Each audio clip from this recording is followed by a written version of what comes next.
అందరికీ నమస్కారం అండి. నేను మీ తోట ముకుంద్, ప్రజాప్రస్థానం పార్టీ రాష్ట్ర అధ్యక్షుడిని, న్యాయవాదిని.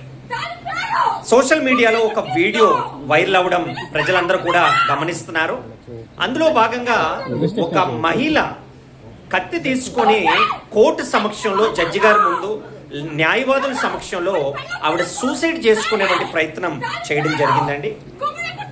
అండ్ ఆవిడ మాట్లాడుతూ ఒక ఫలానా వ్యక్తి తాలూకు వంటి భార్య లాయర్ని పిలిపించండి, లేకపోతే నేను సూసైడ్ చేసుకొని చనిపోతాననేది ఆ వీడియోలో ఆవిడ బెదిరింపు చర్యలు కూడా చూస్తున్నాం. ఇది ఒక రకం కింద కోర్టు డెకరంని ఇబ్బంది పెడుతున్నట్టండి, వైలేట్ చేస్తున్నట్టు. ఎందుకంటే జడ్జి గారు ఉండేవంటి స్థానం, ఒక ముఖ్యమంత్రి ఎంతైతే పవర్స్ ఉంటాయో జడ్జి గారికి అదే విధమైనటువంటి పవర్స్ ఉంటాయండి.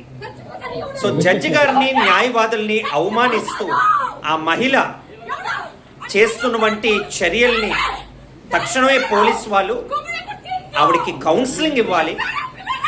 అంటే అంత ఎగ్జైట్ అయ్యి, అంత యాంగ్జైటీతో, ఎంత మానసిక వంటి యాగని ఫేస్ అయ్యి ఆవిడ ఆ రకంగా మాట్లాడి ఉండొచ్చు.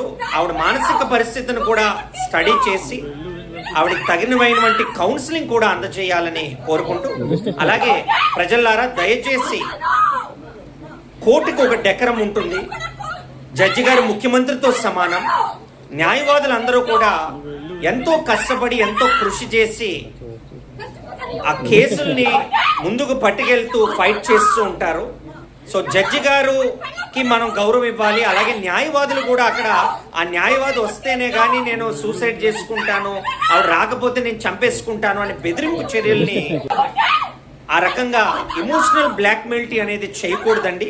అది కూడా కోర్టు ప్రెమిసెస్ లో చేయకూడదు అనేది కోరుకుంటూ, అలాగే డెఫినెట్లీ క్లయింట్స్ కి డిప్రెషన్స్ ఉంటాయి, యాంగ్జైటీస్ ఉంటాయి, అన్ని రకాలైన వాళ్ళు ఇబ్బందులు పడ్డం వల్లే కదా వాళ్ళు కోర్టుకు వస్తారు. వాళ్ళ యాంగ్జైటీస్ని కూడా అర్థం చేసుకుంటాం లాయర్స్ కానీ, జడ్జెస్ కానీ. బట్ ఆ ప్రదేశం అనేది చాలా విలువైనటువంటి ప్రదేశము, ఒక డిస్ప్యూట్ సెటిల్మెంట్ అయ్యేవంటి ప్రదేశము, రిఫార్మ్స్ అయ్యేవంటి ప్రదేశము. ఆ ప్రదేశంలో ఇలాంటి సూసైడ్ బెదిరింపులు కానీ, ఒఫెన్సెస్ కూడా చేయకూడదు అనేది మా తాలూకు అభిప్రాయం అండి. అలాగే ఆ మహిళకి తక్షణమే మానసిక పరిస్థితి కూడా పరిశీలించి పోలీసు వాళ్ళు, న్యాయవాదులు కూడా కౌన్సిలింగ్ ఇవ్వాల్సిందిగా కోరుతూ, మీ తోట ముకుంద్. Thank you all. జై హింద్.